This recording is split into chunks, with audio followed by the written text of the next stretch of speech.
Hello सखींनो, कसे आहात? आज आपण इथे मालवणी पद्धतीचं चिकन बनवणार आहोत. इथे मी अर्धा किलो चिकन घेतलं आहे. मॅरिनेशनसाठी आपल्याला काय काय साहित्य लागणार आहे ते आपण प्रथम बघून घेऊ. आपल्याला हे मॅरिनेट करून अर्धा तास ठेवून द्यायचं आहे, म्हणून पहिले आपण मॅरिनेशनचं साहित्य बघून घेऊ. मॅरिनेशनसाठी आपण आलं लसणाची आणि मिरचीची पेस्ट घेतली आहे. त्यासाठी मी 5-6 लसणीच्या पाकळ्या घेतल्या आहेत. अर्धा इंच आलं घेतलं आहे, 1 मिरची आणि कोथिंबीर घेतली आहे आणि ह्याची पेस्ट बनवली आहे. त्यानंतर आपण हे दही घेतलं आहे. इथे या पेस्टमधली अर्धी पेस्ट आपण या चिकनला लावून घेणार आहोत. उरलेली आपल्याला ही पेस्ट फोडणीला लागणार आहे म्हणून ठेवली आहे. त्यानंतर यामध्ये 2 चमचे दही टाकून घेऊ. आता हे सर्व जिन्नस चिकनला व्यवस्थित चोळून आपल्याला हे चिकन अर्ध्या तासासाठी मॅरिनेट करायला ठेवायचं आहे. चिकन मॅरिनेट होईपर्यंत आपल्या चिकन मसाल्याला काय काय साहित्य लागणार आहे ते आपण बघून घेऊ. इथे मी 2 टीस्पून आपला मालवणी मसाला घेतला आहे. 7-8 कढीपत्त्याची पानं, अर्धा टीस्पून हळद. ही आपली कांद्या खोबऱ्याची पेस्ट आहे. ही कांद्या खोबऱ्याची पेस्ट कशी बनवायची याचा व्हिडिओ मी ऑलरेडी टाकला आहे. याची लिंक मी इथे डिस्क्रिप्शन बॉक्समध्ये टाकीन. त्यानंतर आपली ही आलं लसणाची पेस्ट आहे अर्धी ठेवलेली. इथे मी 3 कांदे चिरून घेतले आहेत आणि आपण चवीनुसार मीठ घेत आहोत. इथे मी हे चिकन प्रेशर पॅनमध्ये शिट्या देऊन करणार आहे.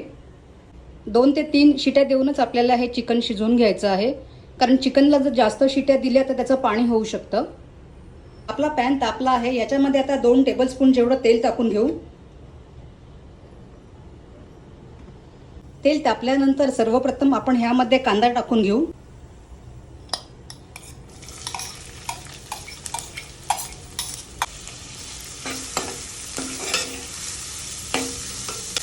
यामध्ये आता हा कढीपत्ता टाकून घेऊ. आता आपण ही हळद टाकू.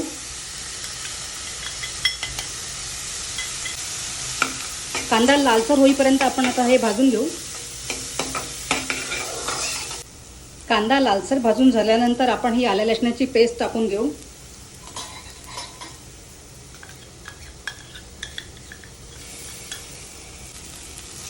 ही सुद्धा आपण खमंग होईपर्यंत भाजून घेऊ. आलं लसूण खमंग भाजून झाल्यानंतर आपण ह्यामध्ये हा मालवणी मसाला पण परतवून घेऊ.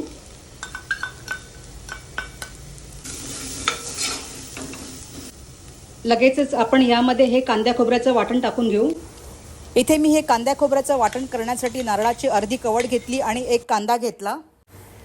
त्यानंतर हा कांदा उभा चिरून तेलावरती परतवून घेतला. त्यामध्ये खोबरं टाकलं, हे सर्व जिन्नस भाजून घेतले आणि त्याचं हे वाटण केलं आहे. आपल्याला हे वाटण खमंग असं तेल सुटेपर्यंत भाजून घ्यायचं आहे. आपलं हे वाटण खमंग वास येईपर्यंत तेल सुटेपर्यंत भाजून झालेलं आहे.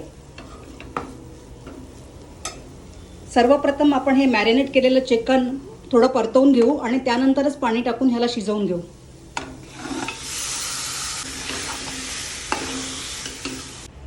या चिकनला असंच थोडं 10 मिनटं वाफेवरती शिजवून घेऊ आणि त्यानंतर पाणी टाकून याला शिटी लावू. 10 मिनटानंतर आपण चेक करू. यामध्ये आता चवीनुसार मीठ टाकू. हे चिकन तुम्ही असंच सुकं चिकन म्हणून खाऊ शकता. मला इथे ग्रेव्ही हवी आहे म्हणून मी ह्याच्यामध्ये पाणी टाकून हे कुकरला 3 शिट्या काढून घेते. आपण याला आता 3 शिट्या काढून घेऊ. आपल्या चिकनच्या 3 शिट्या काढून झालेल्या आहेत. आपण उघडून बघू आपण आपलं चिकन कसं शिजलं आहे ते. आपण बघू शकता आपलं चिकन व्यवस्थित शिजलं आहे आणि त्याला कलरसुद्धा सुंदर आलेला आहे. गार्निशिंगसाठी आपण ह्यावरती कोथिंबीर टाकून घेऊ. आपण हे चिकन कुकरमध्ये शिजवल्यामुळे आपल्याला फक्त 20च मिनटं लागली आहेत चिकन शिजवायला. अशी ही झटपट होणारी चिकनची रेसिपी जर तुम्हाला आवडली असेल तर माझ्या रेसिपीला लाईक करा, शेअर करा आणि माझ्या चॅनलला अजून सबस्क्राईब केलं नसेल तर प्लीज माझ्या चॅनलला सबस्क्राईबसुद्धा करा. इथे मी हे चिकन घावणे आणि सोलकढी बरोबर सर्व केलं आहे. बऱ्याच जणांना माझी ही रेसिपी आवडली आहे. ज्यांनी कोणी माझी ही रेसिपी टेस्ट केली असेल त्यांनी त्यांचा अभिप्राय जरूर ह्या कमेंट बॉक्समध्ये द्यावा.